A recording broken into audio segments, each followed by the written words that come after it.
One, two, three, four, five, six, seven.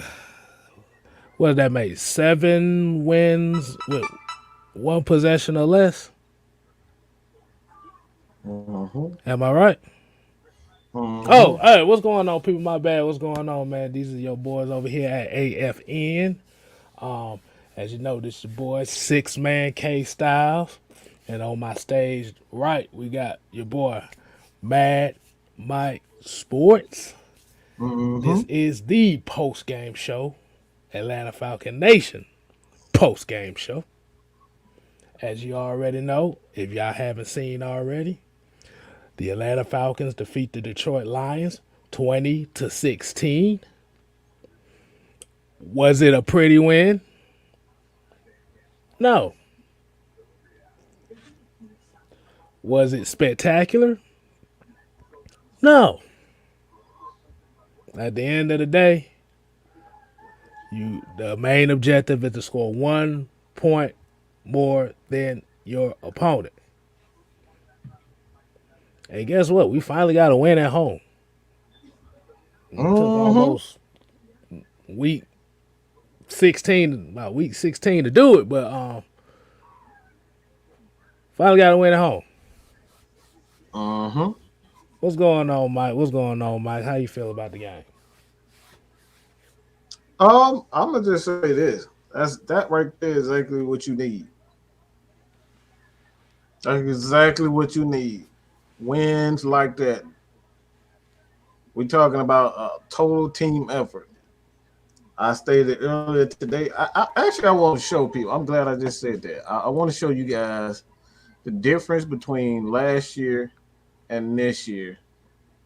And we're talking about. We actually had a conversation in the space, and the space pretty much stated that.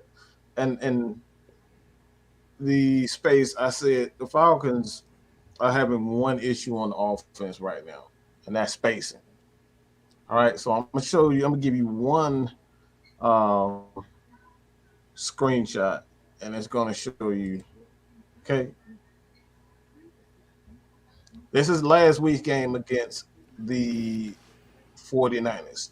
Now you can count as many. One, two, three, four, five, six, seven, eight, nine guys, and you got two safeties in the back. That's nine guys in the front, right?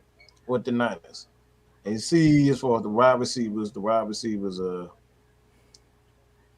everybody is pretty much on the line of scrimmage. Like they pressing, they ain't giving them no space. And I'm about to show you another steal right here. This is last year with Julio Jones and Calvin Ridley. Okay, you see how the spacing is? You see the safeties, the corners. The corners are what 10 yards back. All right, back as far as them not giving up. They don't want to give up anything deep. So everybody's space, even the linebackers aren't as close to the line as they were in this deal. You see how close the linebackers? They're barely 5 yards. They're not even 5 yards. They maybe like 3 yards. You know what I'm saying? They do not respect these linebackers, these receivers at all. And that's what the Falcons have been dealing with as far as their passing game is concerned. So that's what I want to show people. I want to give people a visual of why the Atlanta Falcons need and they must go out and get a receiver because the day was absolutely atrocious. I'm gonna say this. It's I'm speechless. I don't know how Matt Ryan is doing it. I don't know how he's keeping his composure because these wide receivers are awful. They awful. And today your boy almost gave up the game, and it was almost exactly a repeat. It was an absolute repeat of what we saw earlier against was it the Bucks? I believe it was Bucks when we ended up Buccaneers. the Buccaneers where he caught a pass And for whatever reason, this dude is just he just don't understand that maybe people around you, maybe you need to hold the ball in the right arm, you need to protect the ball. It's like he's Michael Vick all over again. What the hell is going on with Russell Gage? What the hell is going on with this dude? Okay, but it's today's wide receiver. Just like I said, the wide receivers for Atlanta is just absolutely atrocious. And like I said before, I know people are not gonna like this, but at this point, this Falcons team they gotta get a receiver. It's that bad now.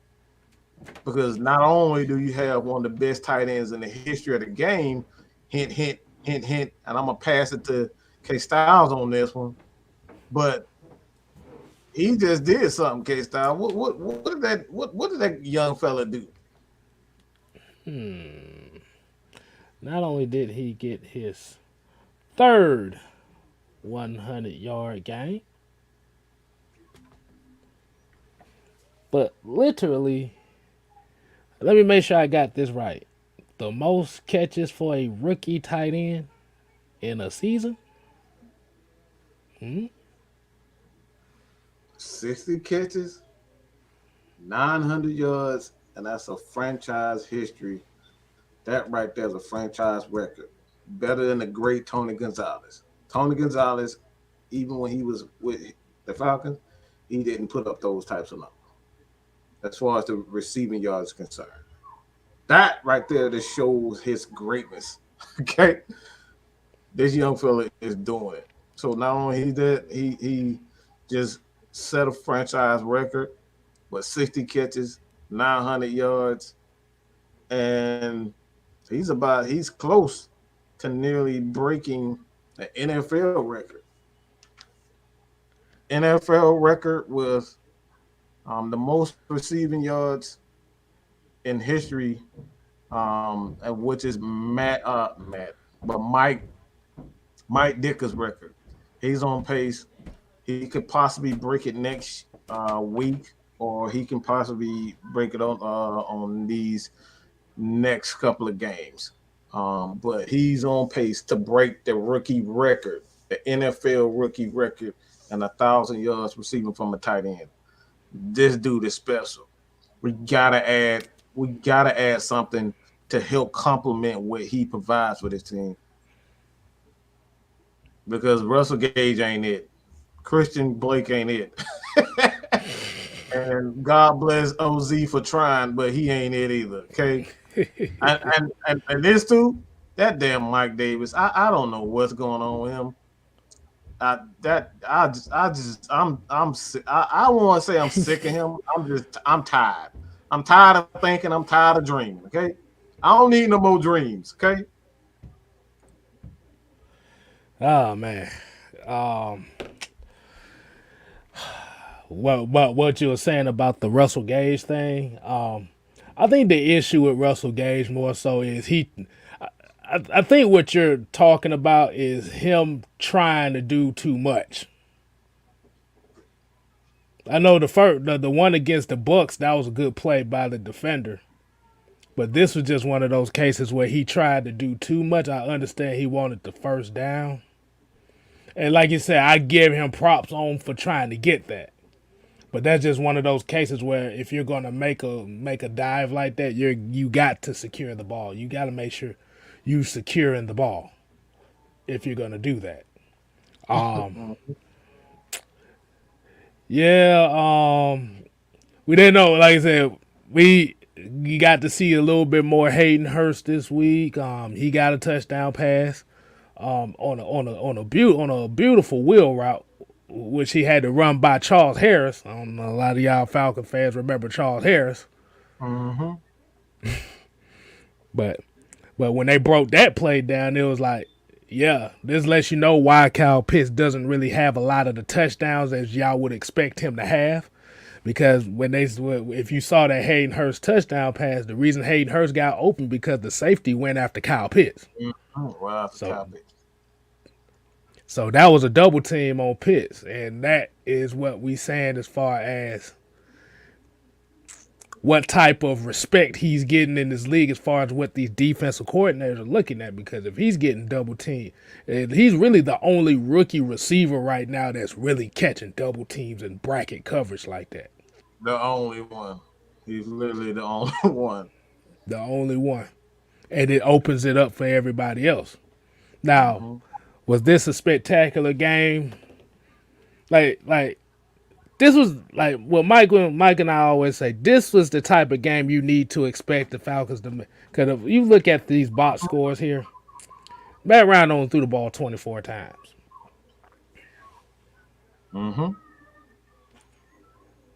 Um, that's outside of Kyle Pitts, nobody caught over 40 yards. Whew. That shit is crazy. And I know everybody like trying to say, kind of calm down on Mike Davis. Absolutely not, because what this dude, he got to get going early in the game. I don't need for everybody to get tired and then you come on. No, you got to be ready to go from day one, snap one. He hasn't been doing that. He get going late when everybody tired, but like that's not why we brought you here. We brought you here to soon as they get you the ball the first time, you need to be running the ball. And I'm talking about hard. And I didn't see that in the first half of the game. I didn't see that, that toughness early in the game. I didn't see that decisiveness early in the game. This is what this offense is built to. And like I said, what I think the Falcons are going to need is not necessarily worried about guys with speed, but they need guys who are decisive and they run it. Like you see a hole, you hitting it. The acceleration is going to be key for this offense because I saw plenty of times. I'm sure a lot of you guys saw it, K-Style, but I saw holes all day long. I saw them having running holes all day long. And I already told you when you look at a guy like Cordero Patterson, we seeing him now turn into that 30-year-old guy. We rode him way too much early in the season, and now you're seeing that 30-year-old Cordero Patterson. Does he still have a little something left? Of course. But this is what happens. We always say all the time. Guys get 30 years old in football, you might want to start looking for his replacement. I'm not paying Cordero Patterson $40 million, $30 million. I may not even pay him $20 million because of that age. And like I said before, this is going to irritate the hell out a lot of Falcons fans. But what we don't want to do is get back in the habit of paying guys after they had one good season. That's what got us in trouble with Thomas Demetrio. Guys had one good season, and we ready to give him a contract extension. Gotta let these guys. We gotta let these guys earn their paycheck. We can't be getting out free money, bro. This ain't Oprah. Okay? You get a car, you get a contract, you get a contract. We can't be having that. And like I said, that's no disrespect to, but he's 30 years old. We got to understand he's 30. That's a dangerous, dangerous move. We just saw this with Julio. Julio just turned 32, and we're seeing him broke down right now.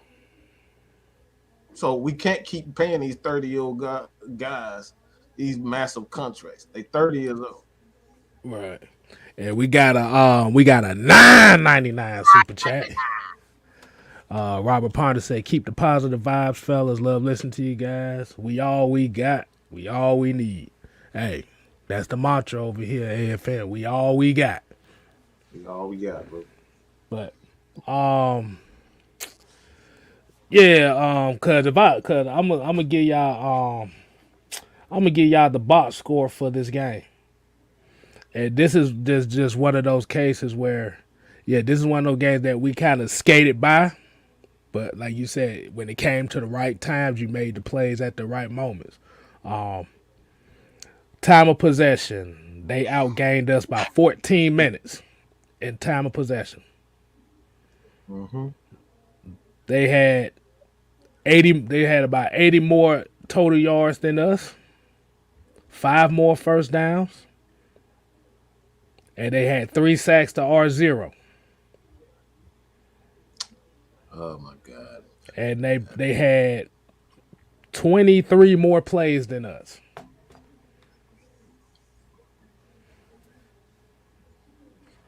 So yes, even though the Falcons had a game like this where they only offense only put up 254 yards, and the defense only gave Detroit 16 points. Hey, it's just one of those games, man. Hey, it ain't pretty. Mm-hmm. It ain't the Instagram model. It ain't the 10. This is one of those Mm. 3 games right here. Sometimes you gotta have you a 3 in your pocket. Right, right. All right, I bro. like that. No, you're Hey, right. exactly. Yeah, and like I Yeah. said, we scored when we needed to score. And I think one of the main reasons why that was that trick, what was that fake punt that kind of gave them that Mhm. momentum for a while. Cause Yeah, that's it threw me off guard a little bit. Cause I like, but when they was talking about like, I'm not surprised. I mean, they're 2-11-1, so they're gonna pull some crazy ass shit out here. But yeah, they'll yeah. As again, you get 24 tackles in between Fourier and Dion, so they flowing to the ball as you would want them to. speak. Can I speak on something real quick? Go My ahead. like, I want to speak on this, and it's Fourier and Dion together, and I think we got to understand one thing because this, like, I think this is very important because I think we kind of spoke on it earlier, on the Mm-hmm. heavy hitters. Mm-hmm. Um, we gotta have two solid linebackers. Okay, this game was a perfect example of yin and yang. Right. And in this example, in this game, both of those guys did exactly what we needed them to do. All right, Mm-hmm. it was clutch play by Dion on that on the batted pass that Oh yeah, only a yeah, guy yeah, yeah. like Dion would have gotten to. Like Right. you saw his range. You saw actually the Falcons weren't getting any pressure on the edge. So what they did, they made 2 adjustments. They kept flipping Fourier and Dion, who was going to be the edge and who was going to come off the edge as a blitzer. And Boyer had no clue on what was going to do. That's what happened on that last play. He didn't know that Fourier was watching him the whole time because for the most part, they kept using Fourier around the line and it was blitzing him occasionally. So it took him for a loop. It's like, all right, I got Dion coming on the blitz this time and Fourier dropping out. Previously, we saw Dion, Mm-hmm. Dion, he going out, like I said, he's this team is still finding its way, but you see what they can do together. This was a perfect game of Fourier and Dion. They played an excellent game, and like I said, I'm gonna say one more thing too about that.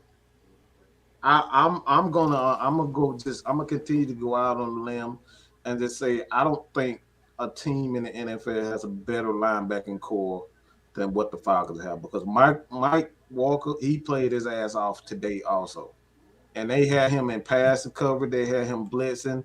Those guys were all over the place. They gotta clean up the pass. They gotta clean up the tackling. They Boy. all of them. Fourier missed a lot of tackles. Dion missed a lot of tackles. Boy. They gotta clean up that tackle. Boy. But Lord. As you see me looking off to the side right now, this is exactly how I was looking. yeah, I was today was looking bad. like I was looking like, boy, where was the? I'm like, damn, where was the tackling? Bro, it was It, bad. uh, Yeah, they was tackling.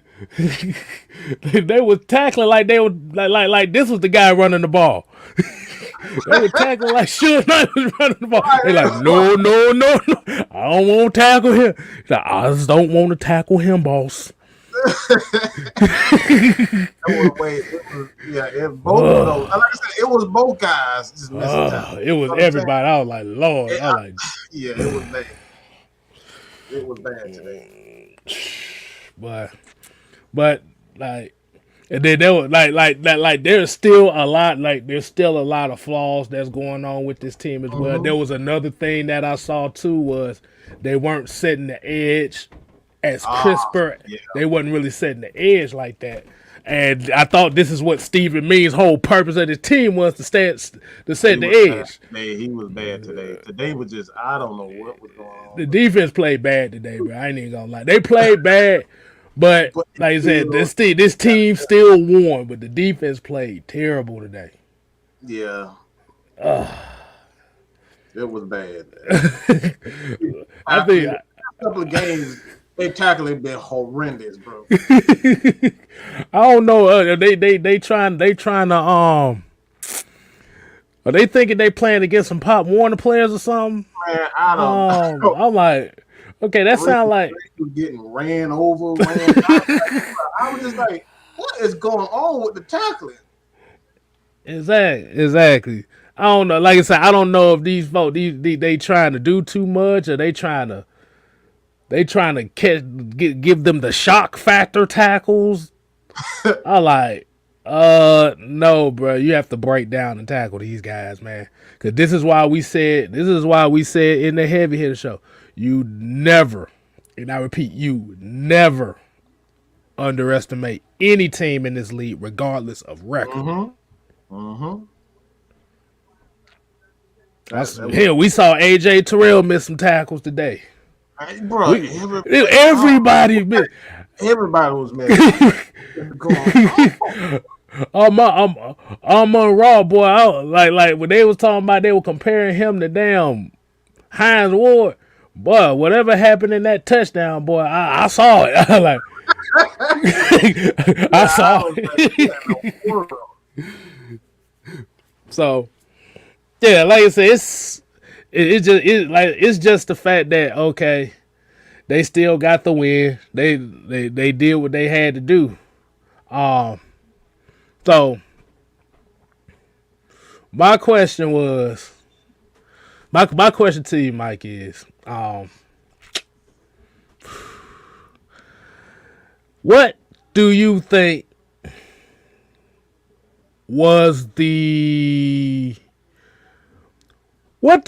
really was the issue with the defense today as far as its play? Like, do you think it was more so of them taking the Lions lightly because Jared Goff wasn't there? Or do you think I'm not talking about Dean Pease in the system. I'm just talking about the player. I'm just putting the players in this part right now. Do you think that they took this Lions offense for granted because there's no T.J. Hawkinson, no DeAndre Swift, no Jared Goff? And that's probably why they look sloppy on defense. I mean, that could have very well been a major factor, but the last couple of games they've just been atrocious, bro. Like they're playing like I said, they are there to make the plays. Like even against the Niners, they were there to make the play. They were just getting ran over, ran through. Like I saw Richie Grant trying to grab the dude's hand. Like what the fuck? That ain't tackling. He grab the dude's hand and try to bring him down or something. You say he tried to do the cha-cha slide with him? Right, he tried to cha-cha slide. hey, here you go. To the left. Oh my God. Yeah, so I don't think they took him lightly. I just think the last couple of games, these guys are just, they have some bad habits, and I think you said it. Yeah, he literally tried to grab the dude's hand. If I can get that screenshot, I'll post it. But Yeah, dude literally tried to grab his hand to tackle him, and then Dion is running so damn fast, overran the damn place. I'm like, what is going on? He said he tried to run like Speedy Gonzalez and ended up like Wile E. Coyote on the tackle. I think that's Dion's problem. I think he's dealing with a gift and a curse with his speed right now, because he's so confident in his speed that he tends to overrun a lot of plays. And that's what he's been doing a lot lately, just overrunning plays. And I think, when you born with that type of speed, like I said, it's a gift and a curse for him right now. That's what he's stuck on the running back. He's stuck, dude. Dion still got that. Dion still got knock you out. He started to drop, but goddamn, boy, what happened to the other damn 20 opportunities you had? Like I said, the day was just bad, man. And I think they really in bad habits. They got a lot of bad habits right now. They need to get through. Yeah, man. I forgot. I forgot what I was about to damn say, bro. Cause I just had that play just pop up in my damn head. I'm like, oh my goodness. I'm like Jerome been saying the whole show. Lord, give me the strength. Debo, I will say that he is playing with a shoulder injury. I will say that. That's one thing we gotta remember too. He's playing with a shoulder injury, so maybe that is a factor. But yeah, he's he couldn't have been playing with a shoulder injury all season. He been shoulder tackling all season, but these last few weeks it's definitely been shown because we don't know what he's been dealing with. Just again, like he's missed time in practice because of that shoulder. Oh God! Like, at the end of the day, we're not gonna talk about that guy. I want to see what we're talking about.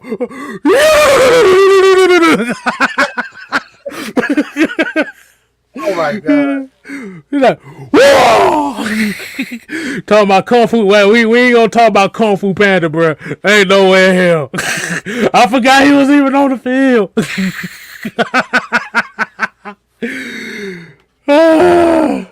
Again, he did it again, bro. Kung Fu Panda did it again. I literally saw this dude during the game. I'm saying, he stopped in front of, I'm not kidding. He stopped in front of the attack and went like this. I said, why you calling the Kung Fu Panda? That's exactly, bro. I'm not joking. He stopped in front of the defensive attacker and went like this. That's it. Bro, I'm telling you, boy. This dude is incredible. This dude is absolutely. When I saw that, I was like, yeah, this dude got to go. Like, he didn't even try to rush the passer on one play. I literally saw him he didn't even try. And then the next play, I see him. He gets off. He gets off the snap. I said, so you're not even out here giving us a 100% every play. That's a problem for me, bro. I literally saw this dude one play. All right, one play, he barely getting off the line, and then the very next play, he gets off the ball quick. So I'm like, what in the hell? Like, what are we doing? Oh my God! Hold on. Let me see if I can pull it. Damn it! I can't do it right now.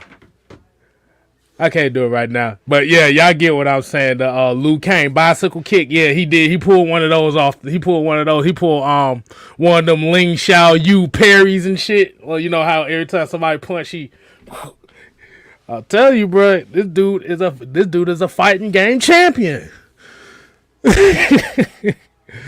But I'm, but let's just get to the fact that we finally won a game at home. Mm-hmm. We finally won a game at home, bro. God, we damn man, finally.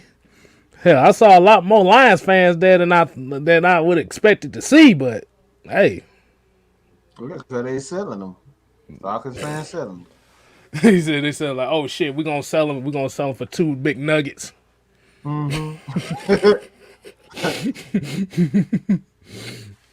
Man, that shit is crazy, Y'all man. stop being some damn punks. All you damn punks in this damn.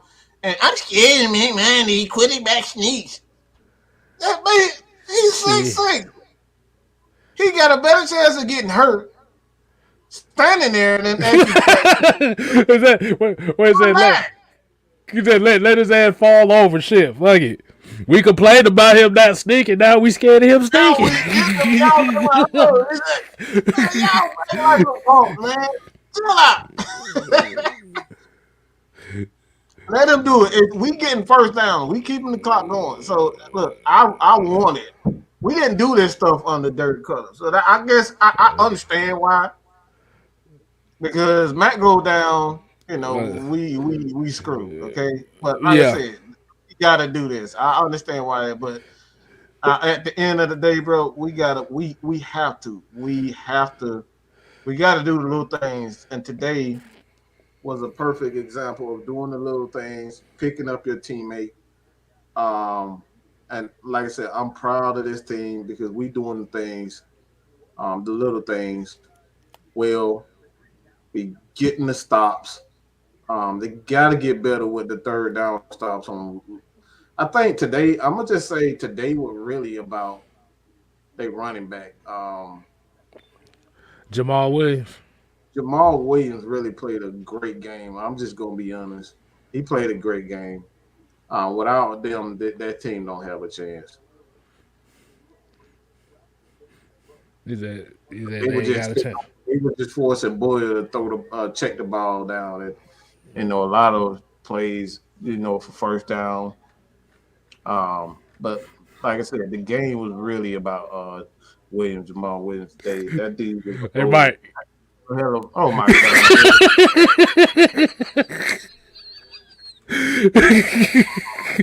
Uh-uh.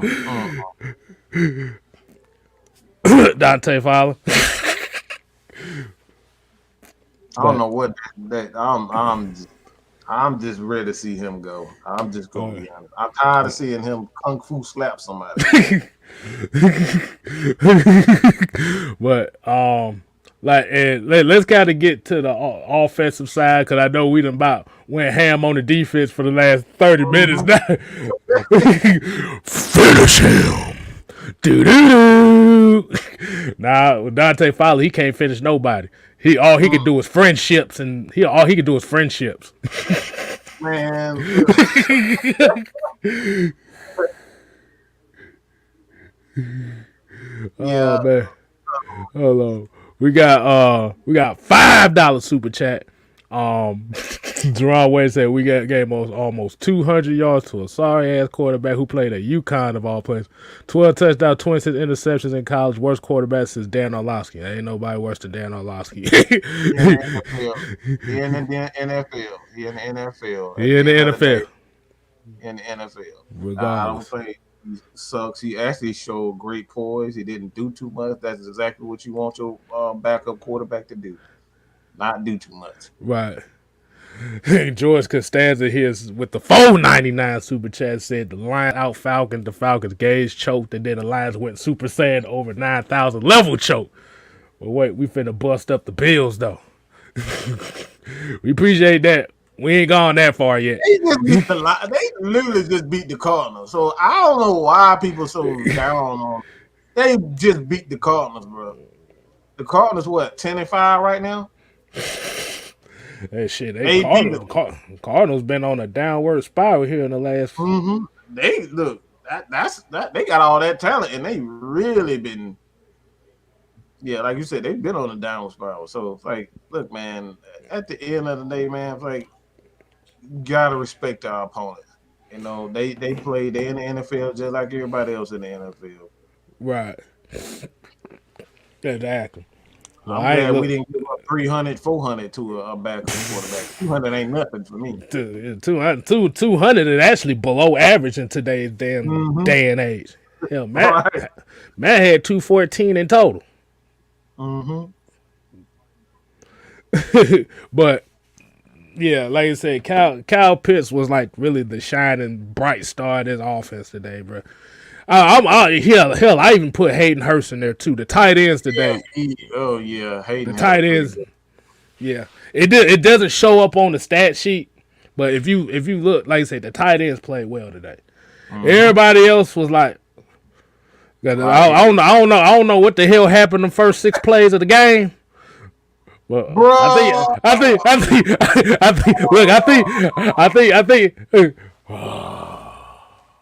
Oh my bruh. God. I don't know what the hell that was. Boy, That was bad. I think Matt was mad at him. Like, bruh, really? We ain't even started yet, but we 6 plays in and I done got hit 3 times already. Woo, boy. Whew. Lord Jesus. But they had to, but they had to quick. They like you said, and he for the love of God, he had to get the ball out. And one of Mm-hmm. those I forgot which throw that was, but you saw him had to run for his life, like really in that second and third quarter. He was running for his life in that pocket, right? Mm-hmm. And this is what we talk about. You must have cohesive unit as a offensive line, like you said. It's inconsistent right now because you have a lot of young guys. It'd be one thing if you had a bunch of experienced guys and he's getting hit like this, Uh-huh. That we but know for sure that it's just right, we're getting beat. We know for sure we just if there's experienced guys and we getting beat, then you know it's just talent. But right now these guys they're young, so we don't know if it's talent right, or boy, yeah, just yeah. inexperience. Yeah, like I said, man, we're gonna have to use that 14 personnel, bro. We gonna have to use that 14 personnel. It's looking like it. That's what's We're gonna have to use that 14 personnel. If you wonder who the fourth tight end is, I'm talking about Keith Smith. So technically, it'd be 2 running backs, three three tight ends, no 4 tight ends and a running back, aka I formation. I like, boy. We definitely happy for the W, but we saw a lot and this is the one thing about when you're playing like teams that have like those type of losing records. Like when you're playing against good teams and you're losing against good teams, that's one thing. But when you start looking at these bad teams, this is where you start seeing like inefficiencies of what needs to be worked on. Like we said, the tackling needs to be better. Getting off to that fast start has to be better too. That's not getting off to no fast start when your quarterback getting sacked 3 times in 6 plays. The first 6 plays of the game. And Thomas Morstead, you and Young Way Cool, y'all get shots out too, because I saw Thomas Morstead with a few of them punts do his damn thing. oh yeah. You need a punter for that. Yeah, boy, that 14 personnel is on the way, boy. Damn, Come on. This right here. Hold on, what you got? That's horse vision, big gap on the left side. Right into the Bro, I saw that. That's why I'm laughing. That's why I'm laughing, bro. God damn. This man had the whole left side. And he decided he gonna run straight into a defender. Like what the hell?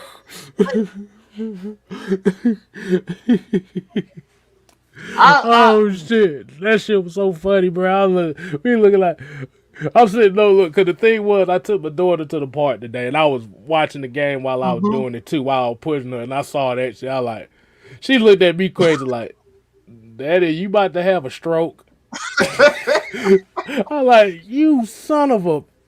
The whole left side was free, and this dude decided he want to go straight into a defender.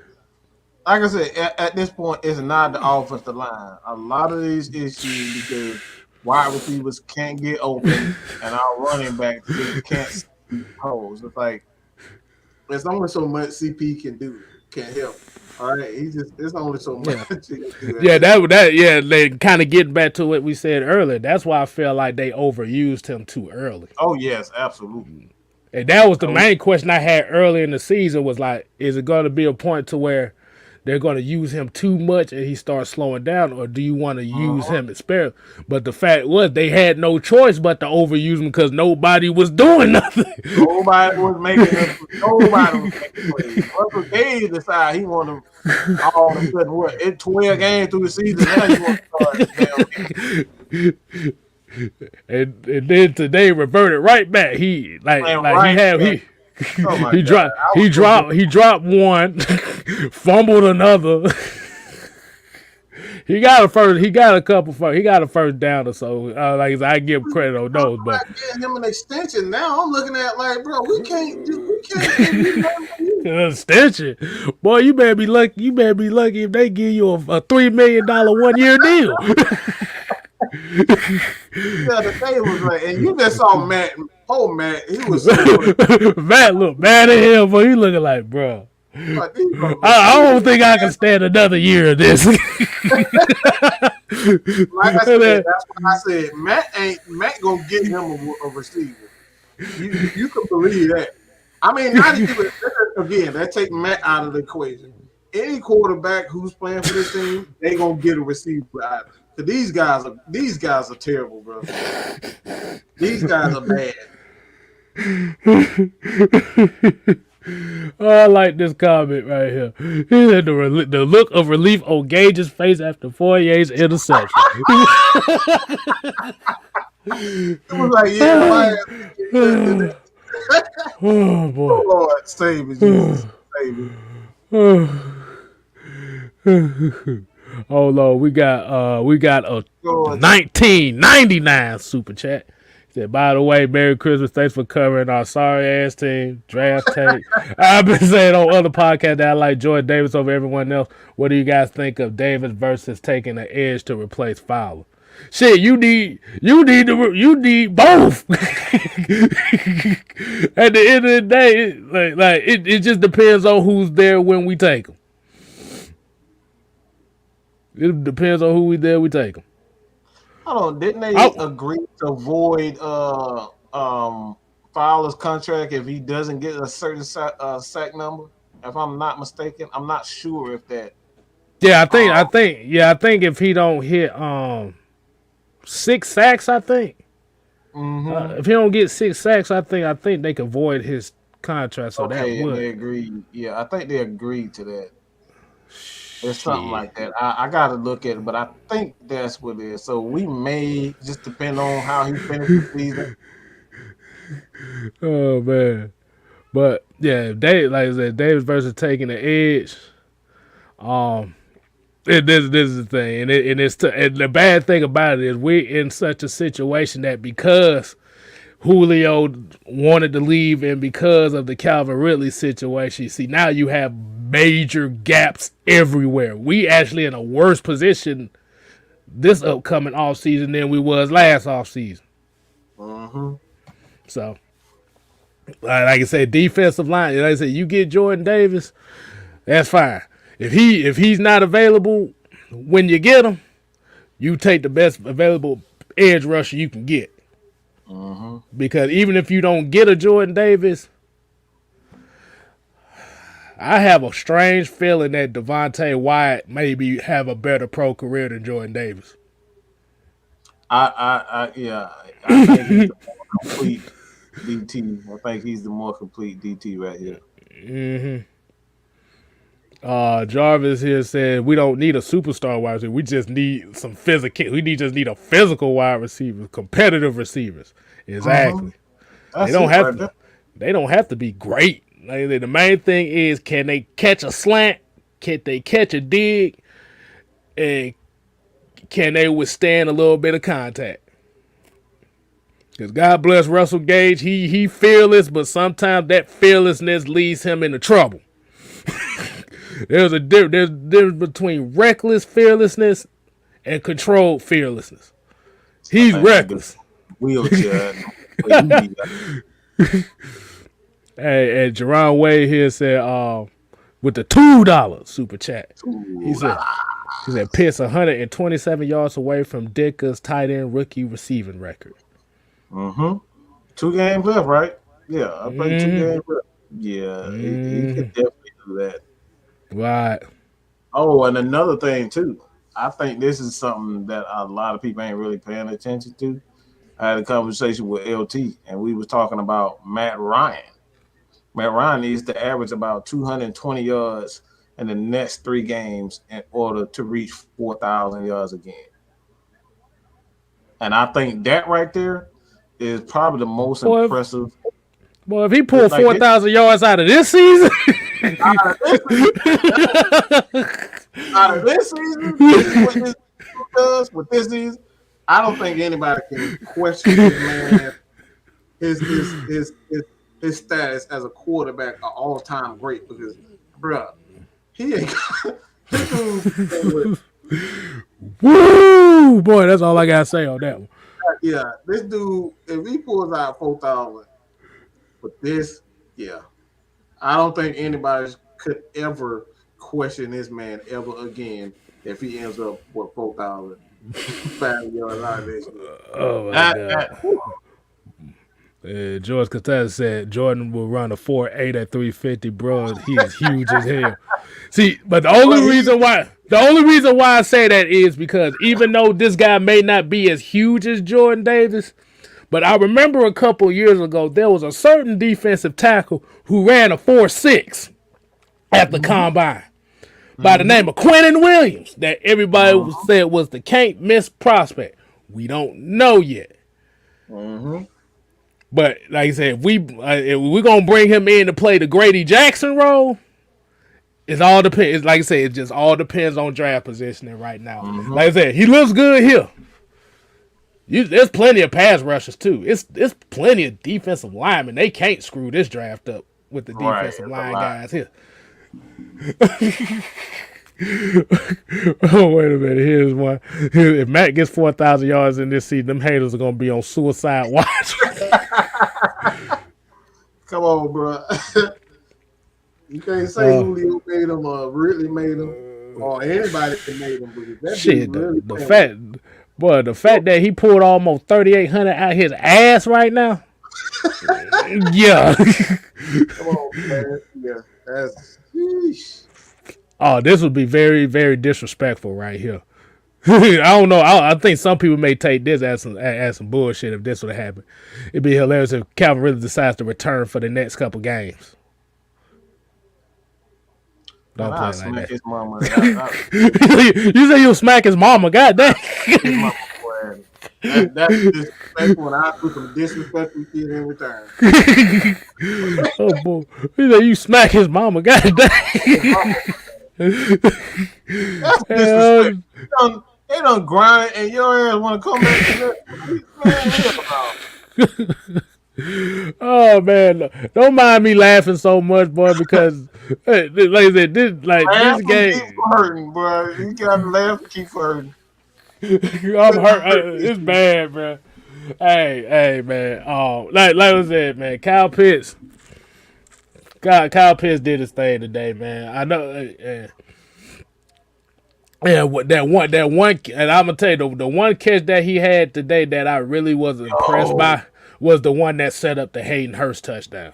That was, yeah. I was like, yeah, this dude's Superman. Yeah, like I said, once he gets the concepts of breaking on certain routes and not rounding off his routes, like I said, y'all, we got something here. We got something here, but you definitely need a receiver. You definitely need somebody else that can take the pressure off of. Cause let's go back to these box scores. As I was saying, go ahead, Mike. Go ahead, continue talking. Let's go back to this box score. My boy Triple G, says Ron needs to average 222.5 yards in the next two games to reach 4,000. And like I said, that that in itself just tells you the greatness of this man. Like this dude, it don't matter what you give him, he's gonna get the damn job done. They've literally taken everything from him, and he's still putting up 4,000. That just tell you that, like I said, I don't know how anybody at this point in time can look at him and say, "All right, you suck." I just don't see at this point. You're just straight. You are straight up hater. You hating him for things beyond football. It ain't even about football anymore. If you can look at this man and say, with this damn starting lineup, especially them wide receivers, with their offensive line, the running game has been inconsistent. You say, yeah, Matt Ryan sucks. Yeah, this guy sucks with 4,000 pass. With a damn wide receiver playing running back. Like, bro, we really, you talking about making the team, bro. We really making the team. We got a wide receiver at running back, and he's our lead running back. Just think about that for a second, okay?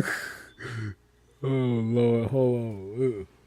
Let's go ahead and see something right now.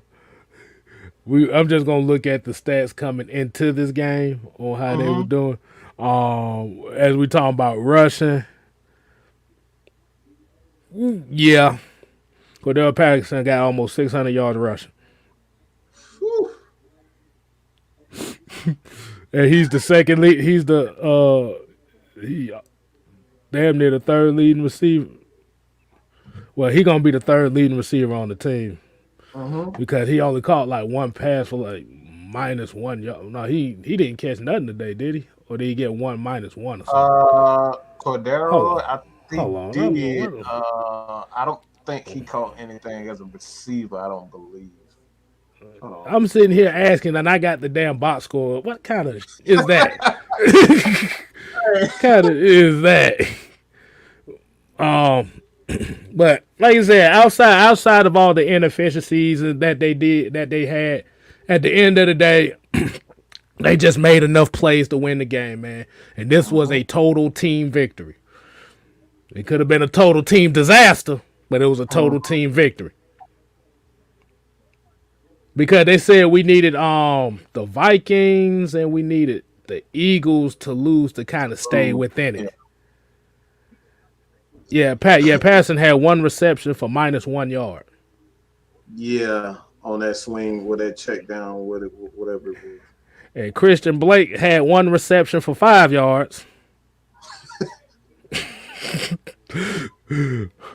Mike Davis had one reception for 7 yards.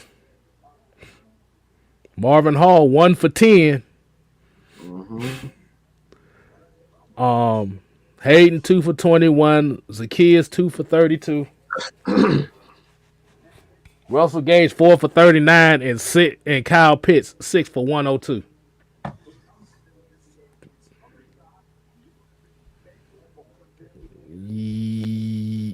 Right. But yeah, Fourier sealing it at the end. Hey, hey, we needed somebody to make that type of play today. But he came through with it, boy. Cause I ain't even gonna look. I about to say the Falcon faithful. I can already tell you was looking like, here we go again. Here Mm-hmm. we go again. Mm-hmm. I was like, I honestly thought they would put it out. This is the first time I really thought that they would put it out. I knew they would make a play. I didn't know who was gonna make the play, and I knew they weren't gonna get no sack. I knew that for a fact. But I knew they was gonna make a play somehow. Whether it's a fumble, interception, I felt like they were gonna make that play. Cause it's like I said, this just the circumstances. That was the time for Dean Pease and that defense. It's like, okay, Matt has been carrying us all this time. It's time to pick them boys up, especially Matt Ryan. Because like I said, I don't know what more you want this guy. We talk about it all the time. Another one of those games where Matt Ryan got to put people it was several moments during the game where Russell Gage didn't even know where the hell the play. And Matt Ryan pointed him out to go like, no, you need to do this. The guys is like I said, it's incredible to see what he's doing to help this team win. And it's the small intricate details, lining guys up, tell them what their job is. Like wide receivers don't even know their job. That's bad when you think about Exactly. Exactly. Oh, yeah, yeah. I'm about to say it was like,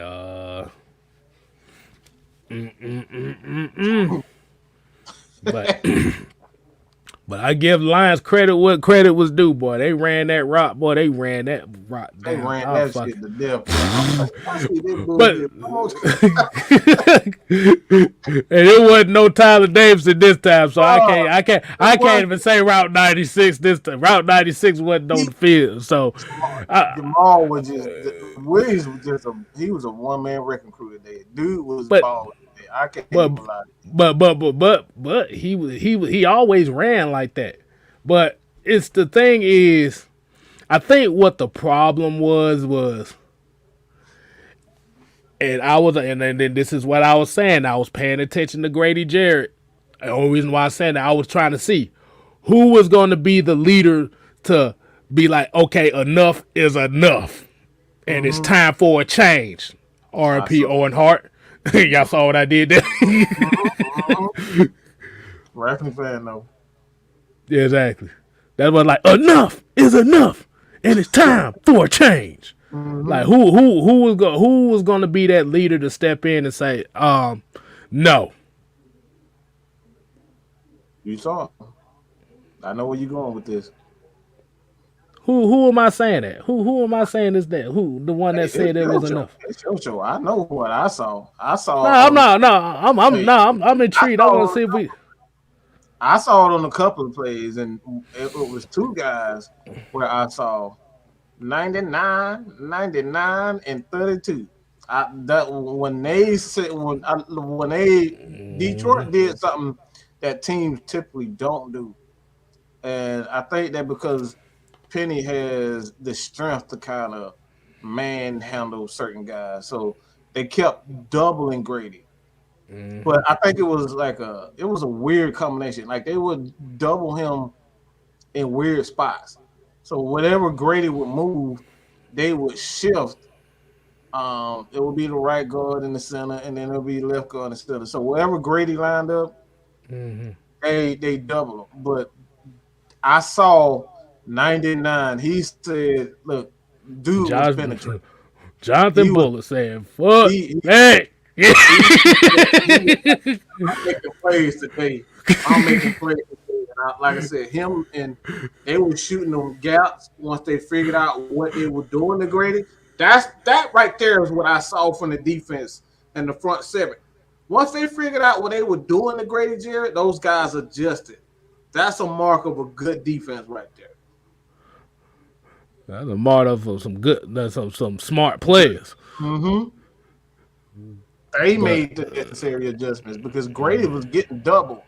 He wasn't getting double every play, but when they doubled him, those guys made the necessary adjustment. They were shooting the gaps, and um, it was like I said, the only thing that really was bad was the tackling.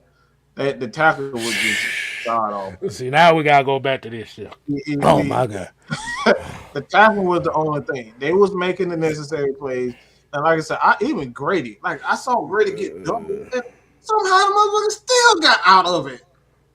That right, those are the types of stuff. You double team this dude and he still find a way out of it. Grady's just special, bro. So Like Grady's just an animal, man. so so we can call this the Clifford Franklin defense today. Yeah, yeah. The Clifford Franklin defense. Boy, yeah, yeah, yeah. But My nah, God, yeah. Yeah. I did. It just at the end of the day, it just goes back to the tackling. Like I said, you understand if it was maybe one play here or two plays there. Right, it was Woo! powerful players. It was. It Everybody was. tackling they. It was. It was everybody. Oh yeah, here go dog rule. They said I seen 3 dudes on Gray Jared on the play. Hey, y'all remember that movie Semi Pro? Well, Andre 3000, he had the ball, and they knew he had the ball. They had the whole team guarding him. That was Gray Jared.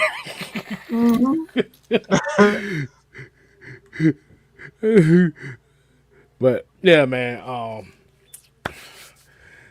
Boy, y'all go ahead and y'all start asking some damn questions, man. Because if I start thinking about this, please, for the love of God, because I'll start thinking about this tackle. We're gonna keep expanding on it. That's why we got cooler talks, so we can kind of like take what we saw. We're gonna watch it again, kind of take what we saw and kind of give our players that stuck out. Ooh.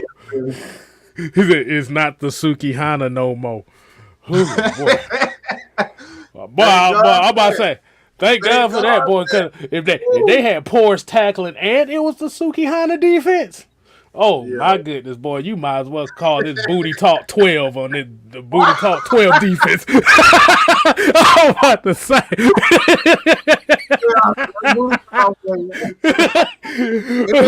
They doing that.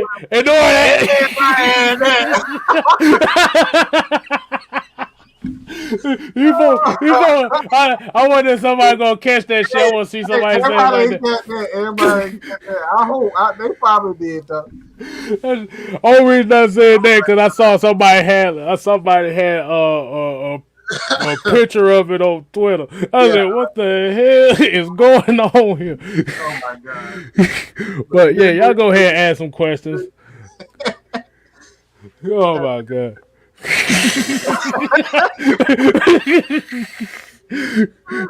Oh my boy said, look, we know who knows that.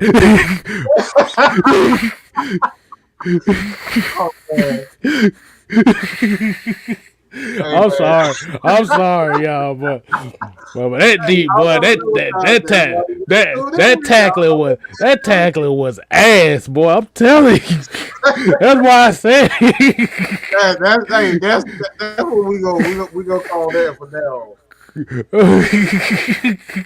on. Exactly what Booty talk today, all right?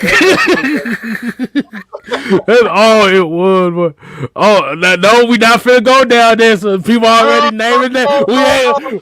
We ain't. No. Hey. Don't make me spray y'all with some holy water, boy. Oh my God. No. Oh my God. Oh look! Hell no! No! We ain't going down that road. Oh my God! Y'all wild, man. You see this? You see this? You see, I need to stop talking because y'all. Because I'll be caught up with some wild stuff at the wrong time. Hey, look, Charles. See, hey, no, you know what? No, I'm not gonna put you out there, man. Cause your boo in here too. Y'all might well watch it together and make some. I'm done.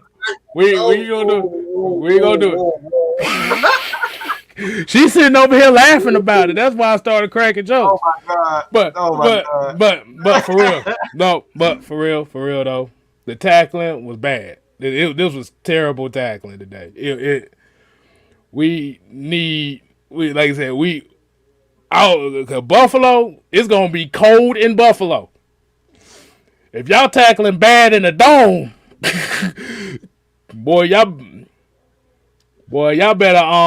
y'all better be wearing some hand mittens come next week. Y'all better be tackling. Y'all better be Deacon Jones up there with clubs on y'all hands. They don't need no clubs because They don't need no clubs on. They already barely catch. You give them a reason not to catch them all. but yeah, like this time of the year, you can't be tackling the way you tackling.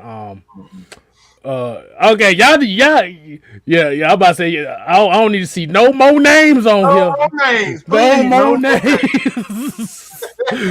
Man, I'm such a bad influence on people, boy. This shit crazy, man. But hey, you see how it livened everybody up and got folks laughing. Shoot, hey. At the end of the day, y'all need to be asking questions about the game, bro. I don't need to be saying nothing. Please, so we get our mind For the love of God, we tried not to get this thing demonetized and get cussed out. Oh my God. But yeah, Young Way Cool hitting the 50. Wow. Young Way Cool with the we not do that name. No. Bro, you better stop. You better stop telling on yourself for your woman cause smack the hell out your ass virtually. You better stop. Oh my God. Okay, here we go.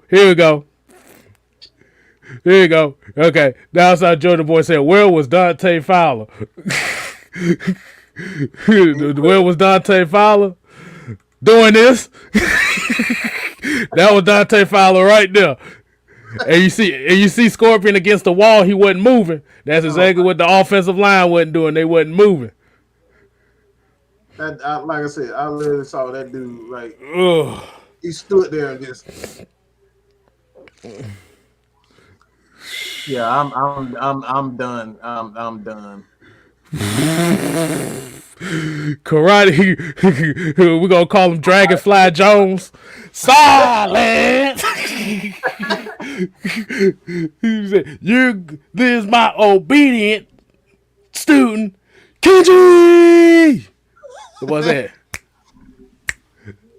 Dragonfly Jones in his. I gotta find me a Dragonfly Jones picture. That's gonna be Dante Fowler from now on. But yeah. Jalen and Hawkins, Richie Grant, they played well today, man. Despite they was really the only two guys that I really seen that didn't miss too many tackles. I know AJ missed one. He didn't do too bad this game neither. All the young guys really didn't do bad as far as the tackle. It was the experienced guys that wasn't. And Fourier was bad today. Fourier made up for it, but he was missing like tackles in the hole. That's the stuff that was irritating me. Deion and Fourier was missing tackles in the hole, and he kept bouncing off of us. Like, bro, God, leave.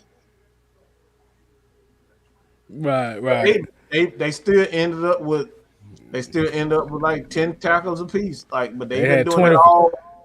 They had doing that all year. They had 24 together, 16 solo combined. Whew. At the end of the day,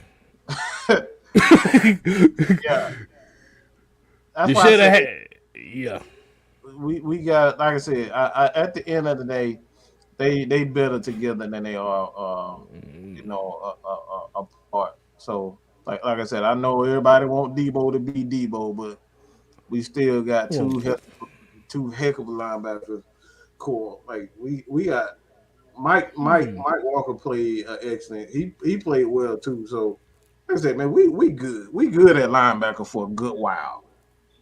Yeah, cause Michael Walker, like I said, he had some key tackles in there too. That he stuck Aaron, he stuck Jamal Williams. Yes, he said, he stuck his leg.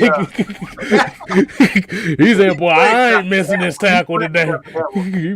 He said, "I ain't missing this tackle today." Damn, boy, we just had a whole post-game show talking about defense. When the last time we did this?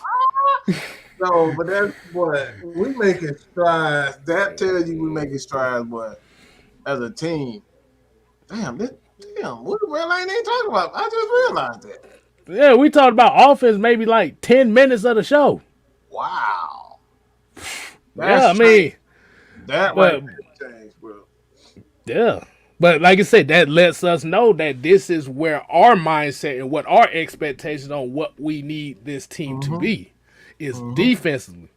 Like I said, offensively, like I said, well, we did talk about the lack of running the ball and stuff like Mm-hmm. that, but it's definitely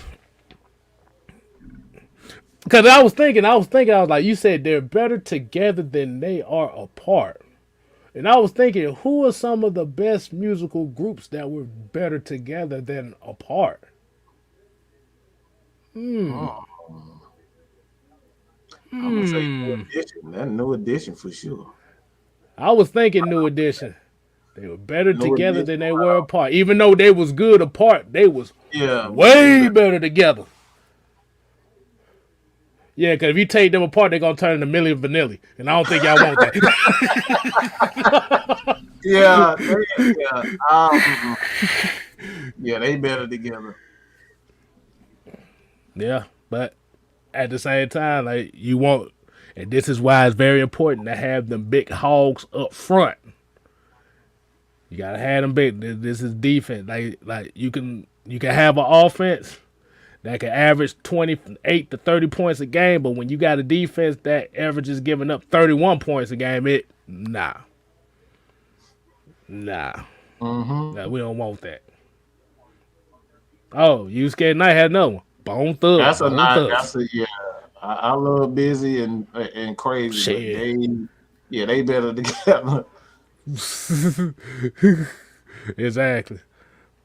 Man, I'll shit, say cool. three. I wouldn't say 3-6. Three It's six, really three six. 3-6. Yeah, Yeah, because they Infamous and Koopster and Gangsta Boo were good by themselves, but everybody else was like, nah. I see why y'all three got together and after right. 3-6, because y'all absolute trash without each other. but but but yeah, like I said, that's why I did the countdown before. Like I said, we are 7-2 in games in one possession games. Think about that. We lost most of our one possession games the last 2 years with a better team.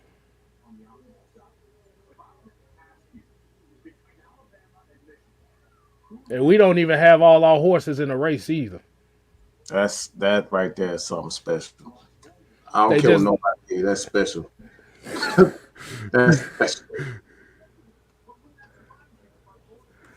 look, have y'all noticed all these quarterbacks getting hurt? Ryan ain't never been one of them.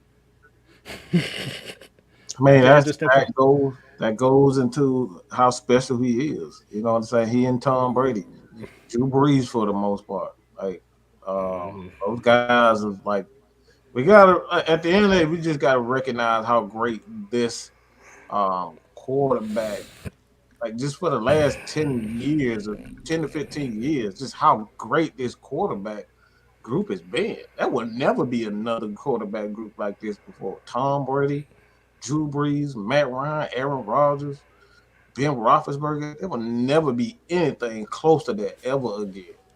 Ever. I can promise you. And I've seen quite a few quarterbacks, but I've never seen a quarterback grouping as good as this. We had Steve Young, Troy Aikman, Brett Favre, I Mike can't really. It's kind of hard to. Well, you it's can kind of hard kind to of like determine. It's kind of hard because if you remember, well, nah, I see what you're talking about. Never mind, never mind. I was thinking of something else. I was like, yeah, they only was like a few, like maybe 3-4 it was years only a apart. yeah, it was So just, yeah. but like all together, that's why I said together, I've never really seen anything like this. Like there was a few years apart, but Mhm. all these quarterbacks playing at elite level, the way that they've been Mhm. playing, because like Mhm. you got to throw Peyton Manning in there too with the group of guys. Right. Matt Ryan was playing well. They were kicking ass. They were kicking New Hey look. Indianapolis. Hey look. He like, man, my message breeze. I made plenty of videos off Drew Brees, bro. I made Hey, plenty of videos. We keep it 100 around here. yeah. And Drew Brees damn show was good in San Diego. Mm-hmm. And Andrew. a lot of folks don't even know his San Diego days. Mm-hmm. But the thing about it is the thing is when he was talking about the quarterbacks that are getting hurt. I mean, like if you actually look at it, and this is the thing, this is what we call kind of like the catch-22 with the new quarterbacks now. Like yes, I knew you was going there. that's the catch-22. And even we experienced it with Michael Vick as well. Like yes, Mm-hmm. you get the extension of plays, you get somebody that can make a play out of nothing, you get all that stuff. But you like I said, you have to take the good with the bad. There's a possibility that that guy could get nicked up here and now. Because the one thing there's one thing of getting hit in the pocket where you have more protection. But if you get hit outside the pocket, you ain't got no protection from these referees. These referees ain't throwing shit unless you get hit in the helmet or you get hit during a give up slide. But other than that, you getting your ass blasted. Mm-hmm. So, and like I say, and it's a lot of the newer quarterbacks that's really getting hurt now because Mm-hmm. they taking the unnecessary Lamar, hits. Lamar, Russell, all those guys. They going through a lot. Of Russell just came back today, if I'm not mistaken. Now he came back. I think it was last week. I think he came back. Okay, so he just okay. It's been about I think you're Yeah, right. Yeah, I think he came back last week. But and even yeah, Dak just like broke his leg like on running and scrambling. So it's like I said, that's a catch-22 it's with a these catch mobile 22. quarterbacks. It ain't nothing. Like I said, there ain't nothing wrong with a mobile quarterback. Ain't nothing wrong with a pocket passer. It's all depending Mm-hmm. on the system you running, and can that Mm-hmm. quarterback maintain some type of dominance within that system. Mm-hmm. Because I think the one thing with a lot of quarterbacks that run a lot, and I think this is where it kind of comes down to, and Baltimore kind of has this problem because Yeah. you rely on him running so much. Your draft strategy is a lot different. Mm-hmm. Your draft strategy is different because it's not so much of you trying to draft guys to protect him. Mm-hmm. You're basically just trying to draft guys that can do a little something. Mm-hmm. Oh, Jalen Hurts got an ankle injury, so he hurt too. Good gracious. Yeah, you're not protected. You're not protected outside that pocket. You protected inside that pocket. Mm. Yeah, because once you start running, you a runner. Hmm. You're no longer a quarterback.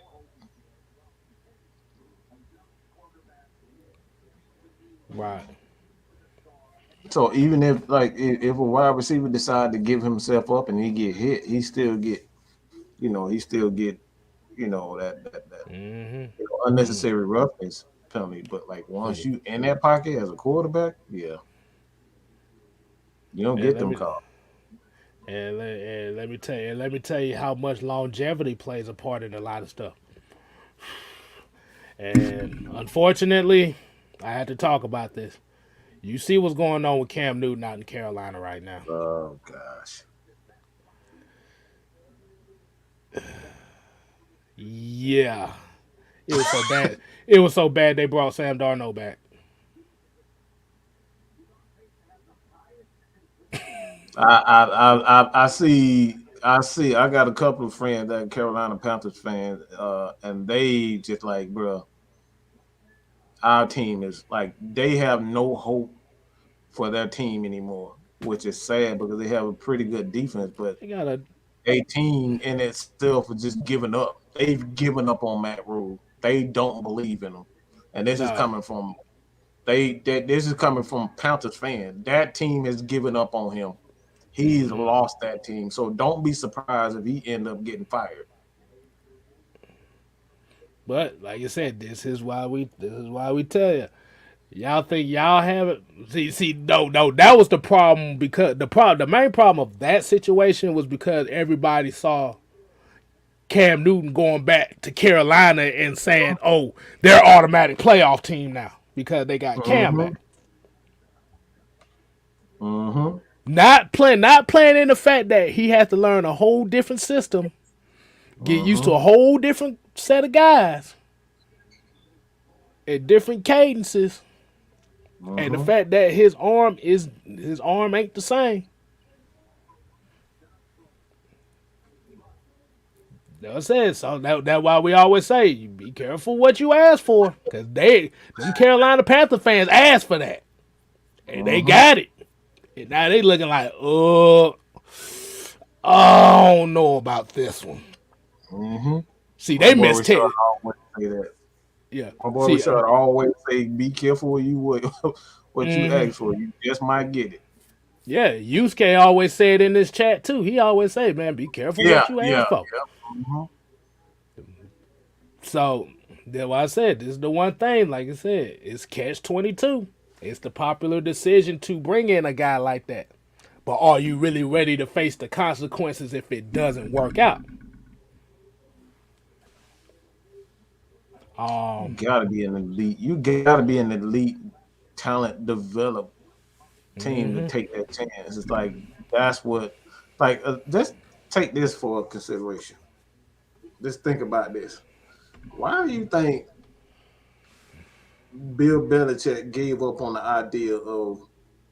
But like, it was an experiment for him when he brought in Cam Newton, and he gave up on that idea. Not even a whole year in it. There's a reason why he gave up on that idea. He was like, "Yeah, I'm gonna see what I can do with this mobile quarterback thing and see if there's anything to it." He gave up on the idea. He was like, "Nope, I see what I need to see," and he ended up going to, excuse me, went and drafted him on a quarterback. He had three chances. He had multiple chances to get a mobile quarterback. He said, "Screw that. I'm gonna get the most unpopular guy that y'all don't think is worth a crap, and I'm gonna turn him into a quarterback. He's gonna be my guy." And Mac Jones, aka Mac 10. Right. So there's a reason why he did that. Like I said, it's it. Yeah, these mobile quarterbacks gonna sell tickets. They're gonna be popular with the fans, and you can. But are you really gonna win games? Are you really gonna win championships with the guy? People say this all the time. People say Patrick Mahomes is a mobile quarterback. No, he's What the not. hell he at? Nope. That dude is about as slow as Matt Ryan. The thing that he does well is extend plays. He knows how to extend plays. That's what people don't realize. He's not very fast. Patrick Mahomes is not very fast, bro. If you really look at Patrick Mahomes, he's not very. He know how. I know. Yeah, we been and like I said, we been saying it, Mm-hmm, and we've been called haters. mm-hmm. That man is great at extending plays. That's what he's great at. Mm-hmm. He got a little bit more foot quickness than Matt, but as far as straight line speed, he's not very fast. I think he ran like a 4.5 or 4.6 or something like that. Nope. He ran a 4.8.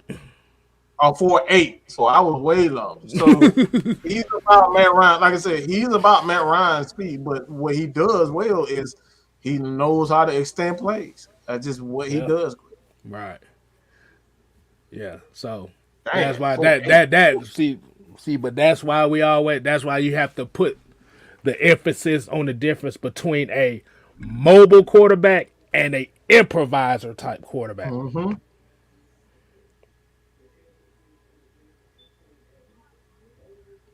So Wow. See? Yeah.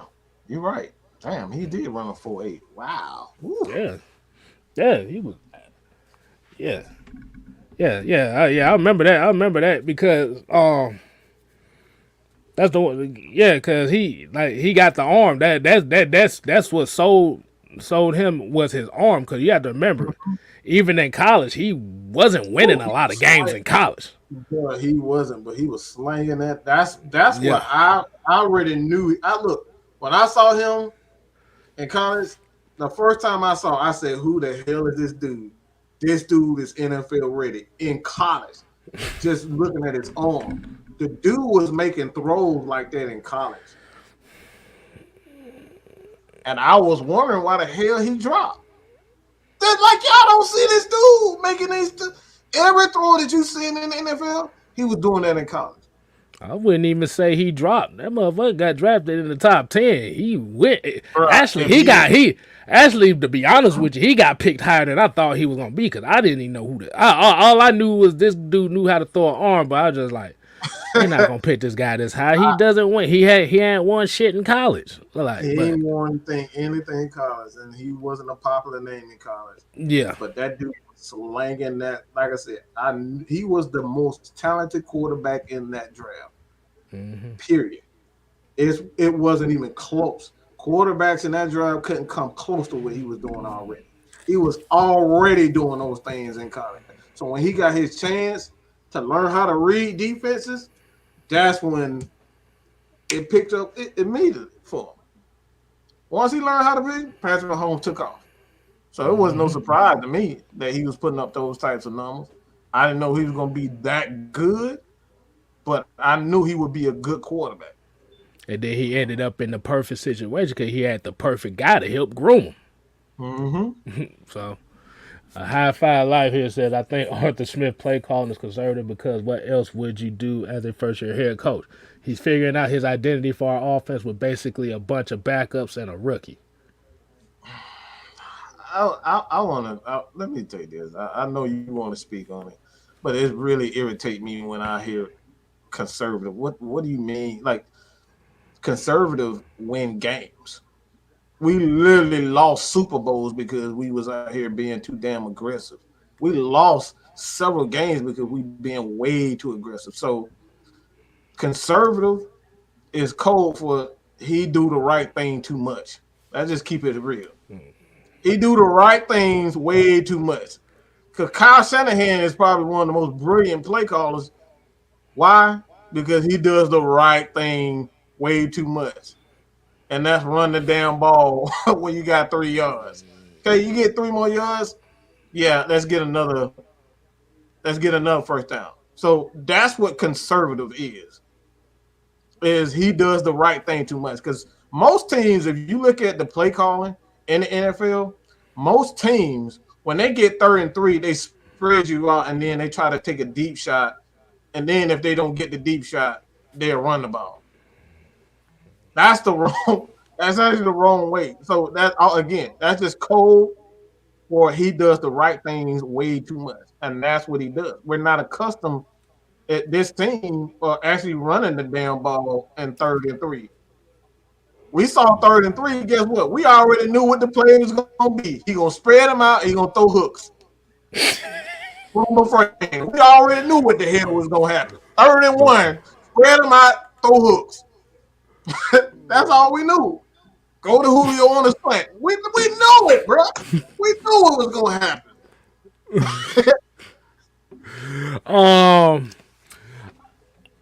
I'm trying to how I'm seeing what he's talking about conservative. I'm thinking he's more so talking about the lack of deep shots. I think that's where he's trying to go with it. But the thing about it is, how many deep shots do you think this team should take for it to not be conservative? Because you ain't finna see nobody take no 15, 20 deep shots a game. Mm-hmm. Hey, like I said, boy, when the NFL, like I said, the NFL is like a boxing match, bro. What did Mike Tyson say?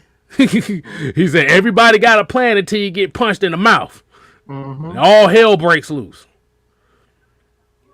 You got to use those conservative plays to set up that deep shot. But the problem is when you don't have the personnel that can really take those aggressive shots on a consistent basis like that, then it ends up looking too conservative. Mm-hmm. Like I said, when you had Julio here, see, you can take those those aggressive shots and those play calls because you knew that he was due for one, and the defenses had to respect that.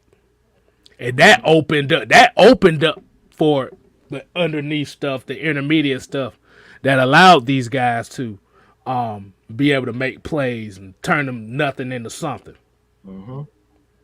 But the problem is you don't have that Julio out there. You don't have that Calvin Ridley out there.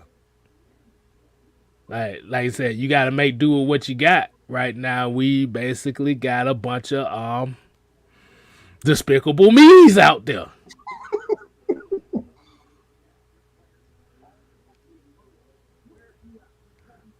So it just like it just go ahead. My bad. No, I just said we're not used to seeing us doing the right thing. Okay, let's just keep it real. Mm-hmm. This team is under Dan Quinn. These guys always did the wrong thing. Going forward on 4th and 5, like the offense can't. We can't stop. We can't stop the damn pass rush. What the fuck we going for on 4th and 5 for? We in our own territory. Not enemy territory. In our own territory, like 35, 40-yard line, and we going for it on. And then we end up giving them a short field. Like, those are the things, what I mean by we always did the wrong things. Like with Kyle Shanahan and guys like him, they always do the right things all the time. You're supposed to run the ball when we got inches today. That's why I was so ecstatic seeing quarterback sneaks. Hey man, that long neck ass can't even run the damn 5 flat. This long neck ass out there running quarterback sneaks. Why the hell Matt Ryan can't do it? Running quarterbacks. Oh man. We're probably gonna take a couple more questions before we dip out of here. Ayers here said, what do you think it'd be the ideal type of receivers for Arthur Smith's style of offense? Look at AJ Brown. Actually, the type of receivers he looked for is not. It ain't even got to be on that high of a level. He just wants somebody that can be able to catch the ball in traffic and be able to. You just need guys that be able to run short routes and catch the ball within them the intermediate positions. You need receivers that can run block. Mm-hmm. You want somebody that you might not have you want somebody that can run that slant and get you that first down. Mm-hmm. You want a guy that's not scared of contact. I got one word for that. Simple. I'm about to take the key K-Style spin through. Take the case that. Hold on. Let me wind it up.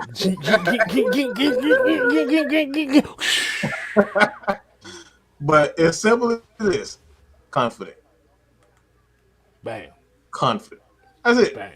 Ain't no size on that. Ain't no particular height, weight, nothing. You need confident wide receivers. That's it. No. Yeah. If you want the perfect example of confidence, think of a guy like Steve Smith. Mm-hmm. That's the perfect That probably example. the same size as me at 5'10". He like 5'10", 200. We about to say he wasn't even 200. He was like 182. 182. Yep. About the same. Here I am about 190, and this dude playing in the league with just straight up confidence. Right. Whipping dudes. They couldn't do nothing with him because he was confident. He knew he was good. Mm-hmm. Exactly.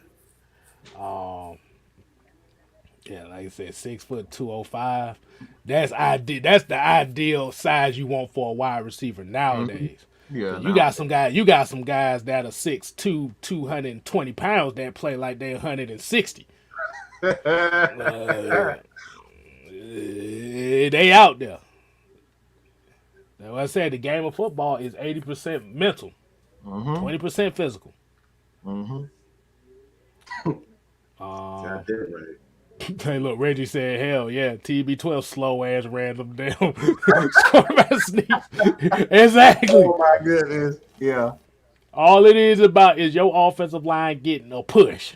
Mm-hmm. Who can get lower than the other guy? That's all the damn quarterback sneak is. If your offensive line can't get lower than the defensive line, the quarterback sneak ain't gonna work. Um, no more midget mentality wide receivers. Nah, man, yeah, yeah. And I know somebody asked earlier about Frank Darby and why he hasn't been playing. Like I said, the coaching staff doesn't see him as ready yet. Mm-hmm. If- okay, we got a 4.99 super chat.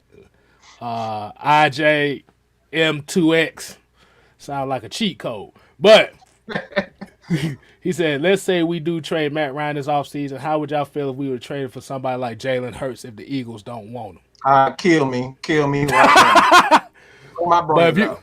but the problem is, no, and he's using it as a hypothetical, so we're not gonna really go in. Nobody gonna go in on him like that.